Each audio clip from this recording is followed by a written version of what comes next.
యుద్ధం. Good morning sir. Good morning. ఏమిటయ్యా ఇలా వచ్చారు? చిన్న డౌట్ సార్.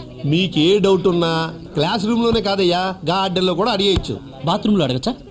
బెడ్రూమ్ లో కూడా అడగచ్చు. మా ఆవిడున్నా కూడా అడిగేయచ్చు అయ్యా. ఇంతకీ మీ డౌట్ ఏంటి? Thank you. ఏం లేదు సార్, మీరు వెయిట్ లిఫ్టర్ అని చెప్తే వాడు నమ్మట్లేదు. ఏమయ్యా, ఎందుకు నమ్మట్లేదు? నేను వెయిట్ లిఫ్టర్ అయ్యా. వార్తా పేపర్ లో వచ్చిందిగా మీరు ఒలింపిక్ రన్నర్ అని. వాడే నమ్మట్లేదు. నేను రన్నర్ అంటే నువ్వెందుకు నమ్మవయ్యా? సార్ మీ కాళ్ళు చూస్తే రన్నర్ కాళ్ళలా లేవు. పైకి అలాగే కనపడుతుంది అయ్యా, స్టామినా అంతా లోపల ఉంటుంది. కానీ మీ బాడీ చూస్తే వెయిట్ లిఫ్టర్ బాడీలా ఉంది. కరెక్టేనయ్యా, నేను వెయిట్ లిఫ్టర్ నేనయ్యా. అయితే మీరు రన్నర్ కాదా? రన్నర్ నేనయ్యా. నీకు కొంచెం కూడా కామన్ సెన్స్ లేదురా. నోరు మీరా, నోరు మీటవా, బయటికి రారా. ఏంట్రా బయటకు వచ్చేది? దెబ్బలాడుకోకండి, మీరిద్దరు కరెక్టేనని ప్రూవ్ చేస్తారయ్యా. విప్పండి సార్. ఏం చేస్తారు? ఏముంది, చొక్కా ఇప్పి ఛాతీ చూపిస్తాను, అప్పుడు వెయిట్ లిఫ్టర్ నీకు చొక్కా ఇప్పొద్దు, కావాలంటే ప్యాంట్ ఇప్పండి. ప్యాంట్ మాత్రం సార్, ప్యాంట్ మాత్రం షర్ట్ మాత్రం ఇప్పండి. సార్ ప్యాంటే అప్పుడు నీకు సార్. చొక్కా ఇప్పుతాను, ఇక్కడ చాలా మంది గర్ల్స్ ఉన్నారు. ప్యాంట్ ఇప్పొద్దు, షర్ట్ మాత్రం ఇప్పండి. అంతే. ప్యాంట్ ఇప్పుతాను, చొక్కా ఇప్పుతాను, pant shirt, pant shirt, pant shirt, shirt shirt shirt shirt.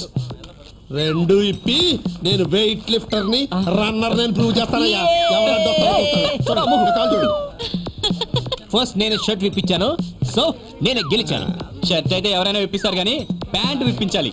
నేనే గెలిచాను. మోరా నేనే గెలిచాను. నేనే గెలిచాను రా. నేనే గెలిచాను. నేనే గెలిచాను. డబ్బులు ప్యాంటు షర్ట్ ఇప్పాను, ఇద్దరు గెలిచారు. Okay, both are win.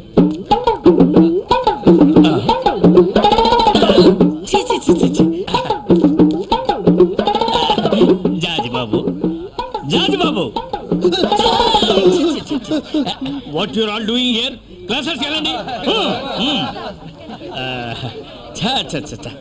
ఏమిటయ్యా ఇది?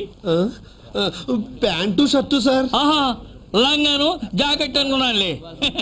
నీకేమైనా బుద్ధి ఉందా? ఉంది కానీ ఇవి లేవు సార్. అదేనయ్యా, ఎందుకు లేవు అని. పట్ట పగలు నడి కాలేజీలో ఈ బట్టలు ఎవరు విప్ప తీయమన్నారు అని అడుగుతున్నాను. నా పవర్ చూపిద్దామని సార్. నీ పవరు ఇక్కడ కదయా, ఇంట్లో చూపించు. అక్కడ చూపించాల్సిన అవసరం లేదు సార్. నేను ఇంట్లో బట్టలు ఇప్పేది కేవలం ఉతకడానికే. ఆహా, ఇలా అర్థనగరంగా కాలేజీలో నిలబడితే స్టూడెంట్స్ ఉతికేస్తారయ్యా. వాళ్ళే ఇప్పమన్నారు సార్. వాళ్లే ఇప్పమన్నారా? అయితే నేను మళ్ళీ ఫుల్ చేశారన్నమాట. వాళ్ళు చేసేది ఏమిటి? You are already full. జాజి బాబు,